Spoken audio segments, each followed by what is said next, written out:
Olá, pessoal, tudo bem? Eu sou a Érica Ferreira, produtora de conteúdo aqui no grupo EBDI e hoje eu estou aqui no SAB CEO 2025 com a Lúcia Almeida. Ela que é diretora de tecnologia, conselheira de transformação digital, com mais de 30 anos de atuação na área de tecnologia, já passou por diversas empresas, principalmente do varejo. E ela participou conosco desse encontro, trazendo os impactos da transformação digital e também da tecnologia nas estratégias corporativas.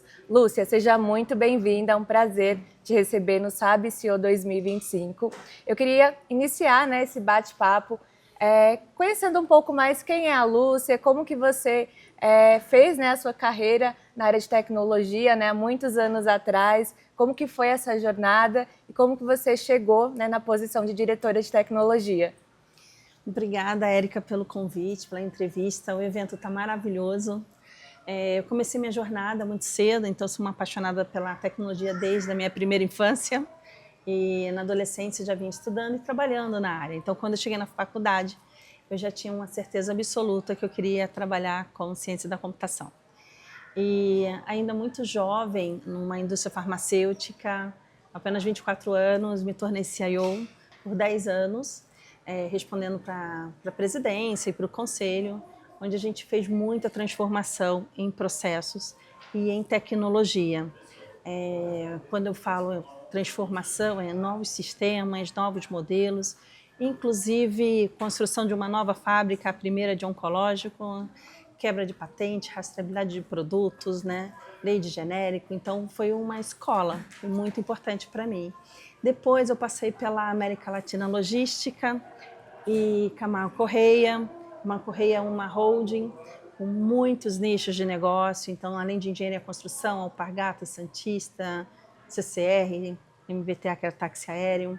Então, o desafio de montar um centro de serviço compartilhado, de montar uma estrutura de projetos, de unificar instâncias, e ali também foi um processo bem inovador. Depois eu voltei para a indústria, que foi o Axê, então tenho mais de 15 anos em indústria, e no Axê foi o momento que eu mais fiz inovação. Se olhar no meu currículo, tem muitas premiações naquela época, foi bem legal. Foi bem disruptivo também quando a gente fala de dados, de automação industrial e de modelos comerciais e administrativos. Depois do Axê, passei pela Apex Brasil, onde tive a oportunidade de ter uma escola de modelos de internacionalização, exportação, atração de investimento. Então, além da profissionalização no escritório Brasil e 8 escritórios fora, eu fazia mentoria a primeiro e segundo escalão de executivos, preparando para essas frentes, principalmente a internacionalização, sempre focado na estratégia de tecnologia e como preparar a empresa para isso. E, inclusive montando labs, investindo em startups, globalizando as nossas soluções tecnológicas. Depois fui para o Grupo Alfa. O Grupo Alfa é formado por Banco Alfa, naquela época, varejo era 6C, indústria, Águas Pratas, Labasque, Agropalma, e Transamérica, Hotel, Expo, Rádio, tudo que era Transamérica.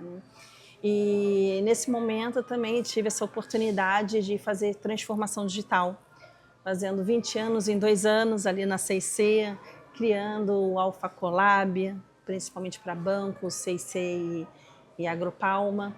E aí eu vim construindo essa carreira e depois focado no varejo de moda, apesar de ter indústria e logística, o foco maior é no varejo, então lojas físicas, online, marketplace, franquias, etc. e tal.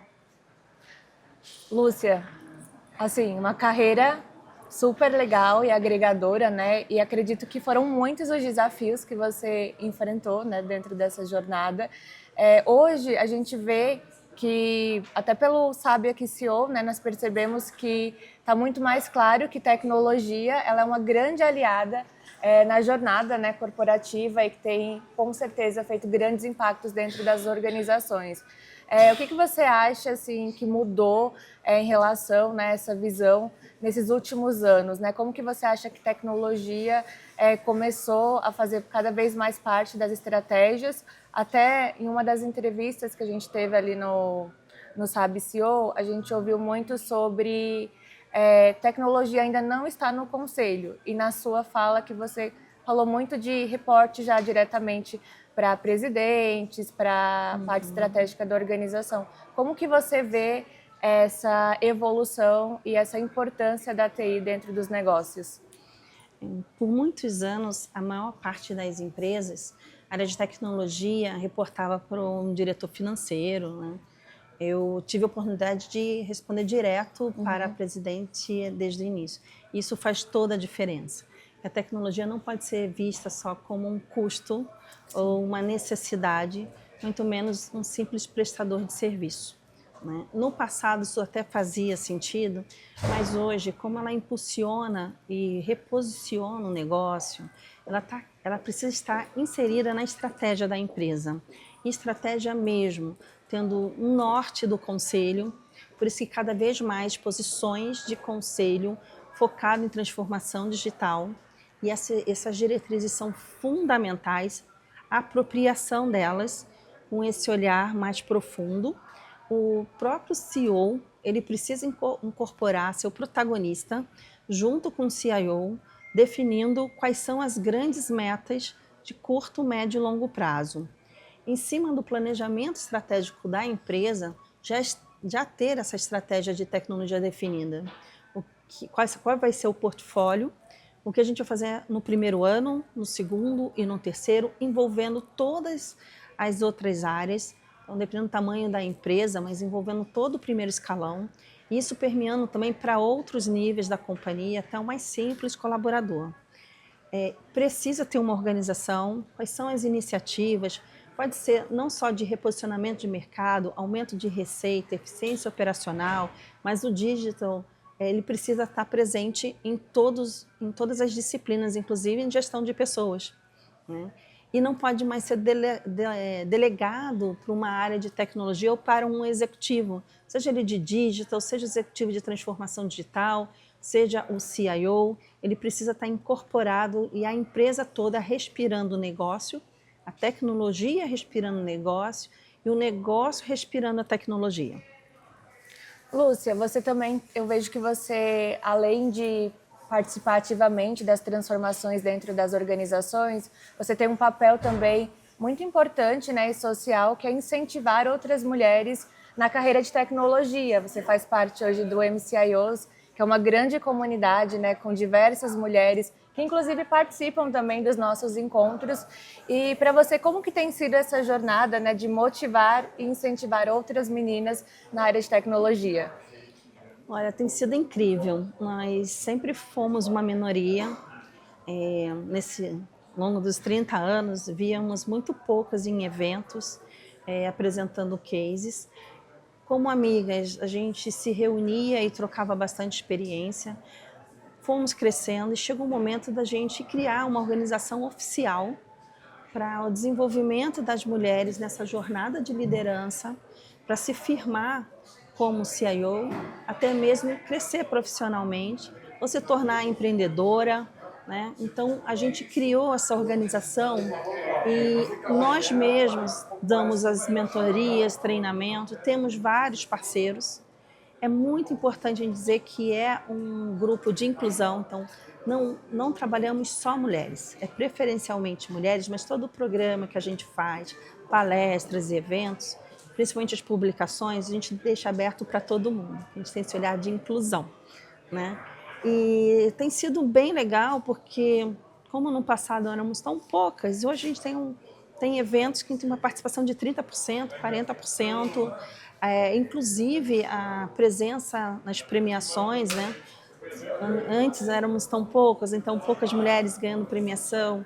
Eu fui a primeira mulher laureada no Pico da Neblina, então isso também traz muitas inspirações, né? É possível chegar onde a gente quer chegar. E o programa está ganhando muita força. Hoje temos mais de 300 mulheres associadas e é um orgulho vê-las crescendo cada vez mais. E o apoio entre nós. Trocamos muitas experiências, muitos cases, falamos abertamente, com muita transparência, do que deu certo, do que não deu certo, quem a gente indica, o que a gente não indica, o que a gente tem que evitar e os aconselhamentos em geral. E aproveitando, né, a gente também discutiu muito aqui na nossa imersão sobre as novas gerações, né? Então, cada vez mais presente a geração Z no mercado de trabalho e como que você tem incentivado, né, essa geração, como que você tem lidado também com eles, né, dentro da organização, como seus liderados, como que tem sido esse trabalho, o que você tem notado também de diferença, né, com essa nova geração no mercado, como que tem sido o engajamento, a comunicação, como que você faz para atrair e reter esses talentos? Ótima pergunta. Ao longo desses últimos anos, as novas gerações estão vindo muito diferentes daquelas que a gente tinha há anos atrás, né? Hoje existe uma troca muito maior de conhecimento, mas todos são importantes. Dos gurus aos guris, todo conhecimento, maturidade, experiência são fundamentais para a gente atingir nossos objetivos.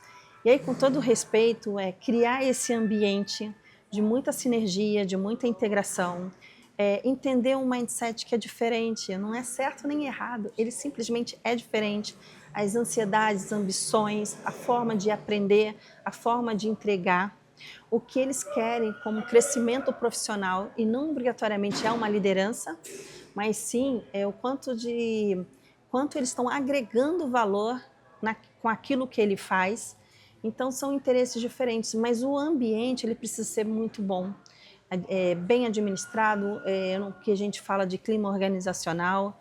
Então, em alguns momentos eu peguei climas muito pesados e até pessoas muito resistentes, de modelos antigos, que dificultam muito, e quando você começa a oxigenar com esses vários perfis, a gente vai melhorando bastante esse clima, né?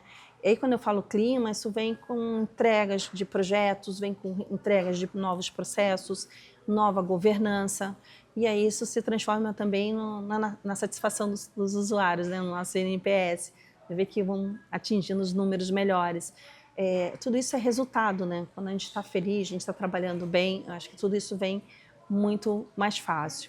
E nem sempre o clima da empresa favorece, ou a forma de gestão, ela é tão profunda para que nos ajude a fazer. Então, é um eterno aprendizado, vão vindo novas gerações ainda, e que a gente vai adaptando, né? Mas, para fechar, entre gurus e guris, todos são muito importantes na nossa jornada.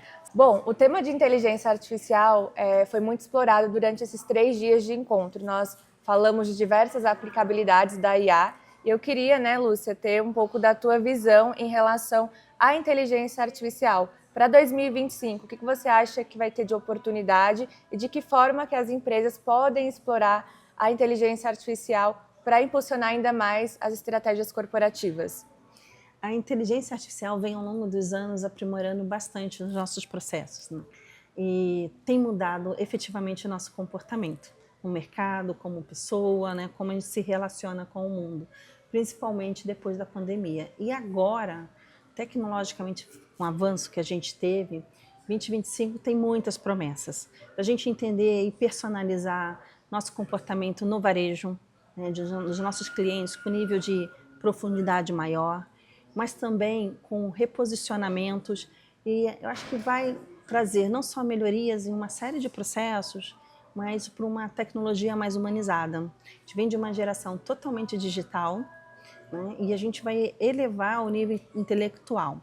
Vai levar um pouquinho mais de tempo, mas a gente vai aprender cada vez mais a utilizar essa tecnologia de forma mais assertiva, como fazer as perguntas certas, como construir os modelos certos, como construir os robôs de uma forma correta, trazendo o melhor valor agregado, não só ao negócio, mas à vida das pessoas, né? Acho que por muitos anos a gente sempre olhou as companhias ganhando dinheiro, evoluindo, e agora a gente tem que repensar a nossa forma de trabalhar, onde que a gente quer chegar, como que a gente quer chegar e qual o bem que a gente quer deixar para a humanidade. Maravilha. E para a gente encerrar, Lúcia, qual dica, insight você deixaria aqui para aqueles executivos ou executivas que almejam, né, chegar numa posição de diretor de tecnologia? Quais os caminhos esse executivo ele deve trilhar? Quais os skills necessários quais são as dicas, assim, se você pudesse elencar 3 principais que te ajudaram durante a sua carreira, quais seriam elas? Se manter sempre atualizado, fazendo bastante curso, participando de eventos, conhecendo novas tecnologias, trocando experiência com os amigos, com os cases, conversando e assistindo a entrevistas como essa. A gente tem muitas entrevistas ricas, então se manter sempre atualizado, principalmente investir em liderança nas relações humanas, né, entendendo que cada um tem um comportamento, tem uma aceitação, e essas novas gerações digitais com as antigas, analógicas, como que a gente tem que conviver com isso, o olhar profundo do negócio. Né? Quando a gente fala de tecnologia, o sucesso está como que a gente olha profundamente e entende algumas resistências e procura caminhos para contornar resistências. Sabendo que nem sempre a gente vai encontrar esses caminhos, porque não depende só de você, o controle está no maior. Tentar trazer essas relações, trazer para o protagonismo lideranças que estão acima de você, né? Como pares e embaixo. E ter esse foco também de futuro, onde que a gente está sempre olhando lá para frente, trazendo seu time junto, trazendo seus pares juntos para atingir objetivos maiores.